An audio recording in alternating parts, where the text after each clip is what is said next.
Now with what to do about the flu in school, Alabama has declared a state of public health emergency, and classes are closed in North Carolina and Idaho as the virus spreads.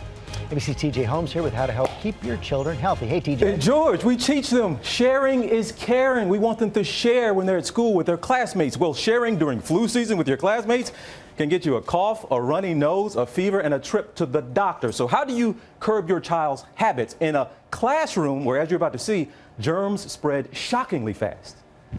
Flu season is hitting hard, and children are some of the most vulnerable. They have shut down all classes for the next 2 days. We now know 45 people have died this season, including a 1-year-old baby. I really don't want my kids to get the flu. So while they're at school, I remind them that they should wash their hands. I tell them, don't touch your eyes, don't touch your nose, don't touch your mouth. In Idaho, an entire school district shut down because of the flu. In North Carolina, this school closed after 160 kids fell ill. The CDC says flu is most dangerous to children under 5 because their immune systems are not as developed as those of older children. So what if one of your child's classmates is sick? How quickly is that virus likely to spread in class? Well, in 2014, our Paula Ferris tested just that with a group of New Jersey 4th graders. Good morning, Miss Paula. Using a harmless powder called Glow Germ. It spreads between people and on surfaces just like a virus would. A powder that we're going to put on your hand. You can't usually see it, only under ultraviolet light. And 1 hour after putting the powder on just 2 students, it spread to every single child in that classroom. Ooh, right here. Oh my God. Look at that. We brought in family doctor Mike Vashovsky to take a closer look, and he says all that spread could be due to sharing.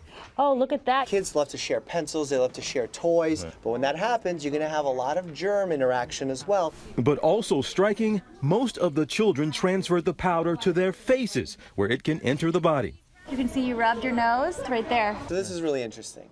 Dr. Mike reminds us the flu doesn't just spread by touch, it travels by air too.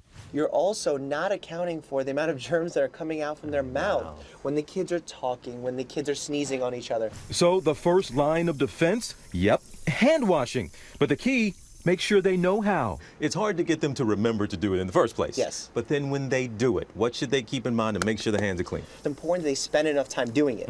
And what's a song that every kid knows? Happy birthday. Yes. Sing it twice through, and that means you wash your hands long enough. And if you haven't, get those flu shots right away. Everybody 6 months of age of older needs to get a flu shot. If your child is 6 months of age to 8 years of age, and they're getting their first flu shot, they actually need 2 shots.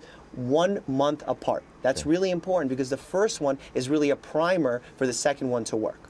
All right, so why is this washing of the hands such a big deal here? Because, folks, if your hands are just dirty, you might be okay and not get yourself sick. But what do we do all day? We touch our faces all day. Take a look at this. This was one of our co-workers at a meeting. In the matter of that meeting, we clocked him, and he touched his face some 44 times. He didn't know that he was being filmed. He had no idea, huh? He had no idea he was doing this, had no idea. So he does it that much. And Dr. Ashton can tell you, it's not just, right? We tell kids, don't put your hands in your mouth. Right? It's not just that. You rub your eyes, your nose, He's and in they can trouble. get sick. Wow. Yeah. They do their nose all the time. Yes, they do. And Jen, we are getting a lot of questions coming in on this. First, a viewer on Facebook sent us this one. It says, our family didn't get the flu vaccine. My 8-year-old has the flu.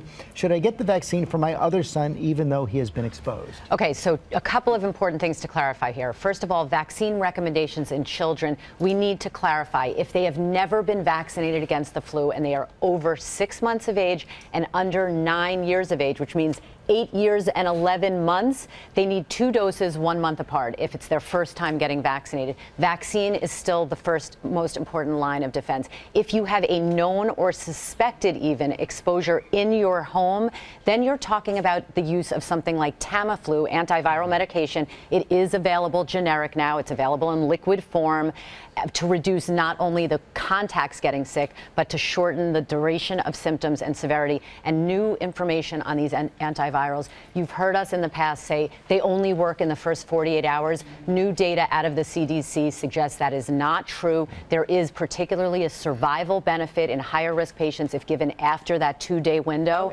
So treatment should not be withheld just because you're at 49 hours. Okay. Got it. And we have another question from Tanya on Twitter. She asks, I have my children take multivitamins daily. Does this help keep them any healthier?